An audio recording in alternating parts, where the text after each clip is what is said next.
The Biden administration issued new guidelines to immigration and customs enforcement personnel on Thursday that make clear that an individual's lack of immigration status alone is not a reason for arrest or deportation, and also provide officers flexibility to determine which public safety threats to focus on for apprehension. The new guidelines, which will take effect in 60 days, come months after the Biden administration issued a previous interim memo outlining that officers should focus only on certain immigrants for arrest, including recent border crossers and those with specific criminal histories. Officers were told they needed approval from supervisors to arrest individuals outside of those parameters. Unlike the Trump administration, which treated every undocumented immigrant as a priority for arrest and removal, the Biden administration wants to target certain types of undocumented immigrants, primarily people who are deemed public safety threats. Conservative critics have said officers have been hamstrung and effectively told not to do their jobs. The new priorities come as the Department of Homeland Security faces continued scrutiny for expelling thousands of Haitians from the southern border and a constant barrage of lawsuits from states. The new memo creates fewer restrictions for officers than the previous interim guidelines, instead informing officers to conduct an overall assessment of an immigrant's background. Aggravating factors that could lead to an arrest include the gravity and seriousness of an offense, while mitigating factors that could lead an officer to avoid making an arrest would include someone's lengthy history in the U.S. or familial ties. In a memo, Department of Homeland Security Secretary Alejandro Mayorkas explained that the agency does not have the resources to target every one of the 11 million undocumented immigrants in the country, and that many of those without legal status are contributing members of society. The guidelines issued by Mayorkas apply to ICE and U.S. Customs and Border Protection. The fact that an individual is a removable non-citizen therefore should not alone be the basis of an enforcement action against them, Mayorkas wrote. We will use our discretion and focus our enforcement resources in a more targeted way. The Biden administration kept as a priority for officers to arrest and deport immigrants who cross the border without authorization after November 1, 2020, and those who are suspected of national security-related offenses. To monitor the implementation of the guidelines, DHS officials will analyze regular data of arrests and deportations.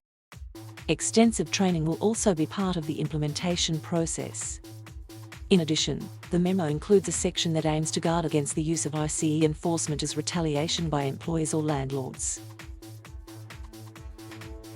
As the overall number of immigration-related arrests in the country has fallen, Biden officials have faced criticism from former DHS leaders who believe the agency's priorities have not only created a sanctuary across the country for undocumented immigrants and have also dramatically scaled back the work officers signed up to do.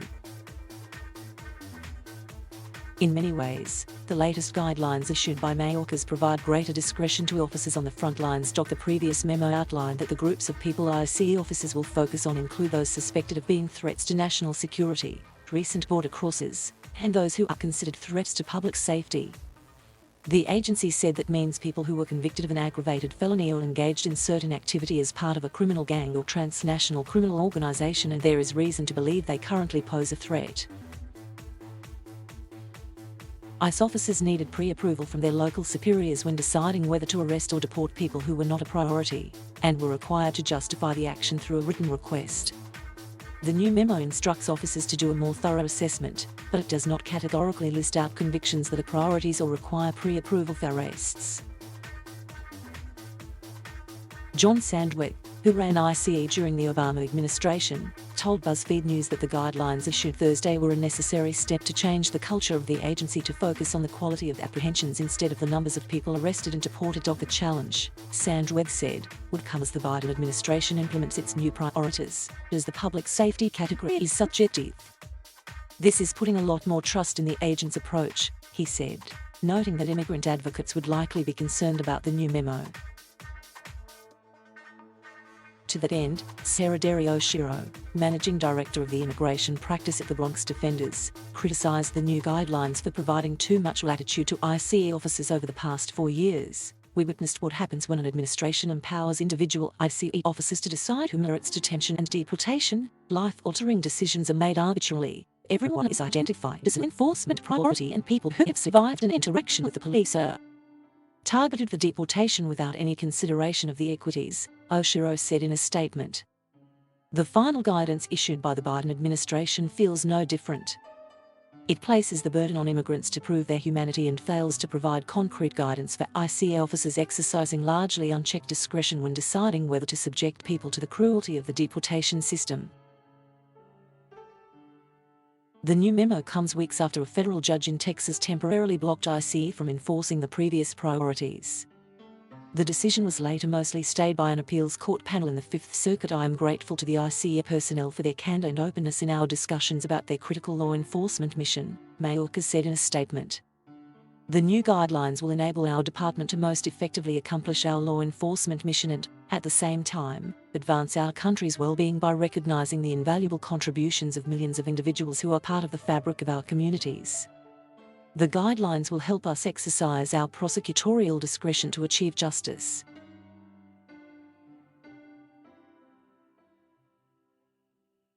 Thank you for watching.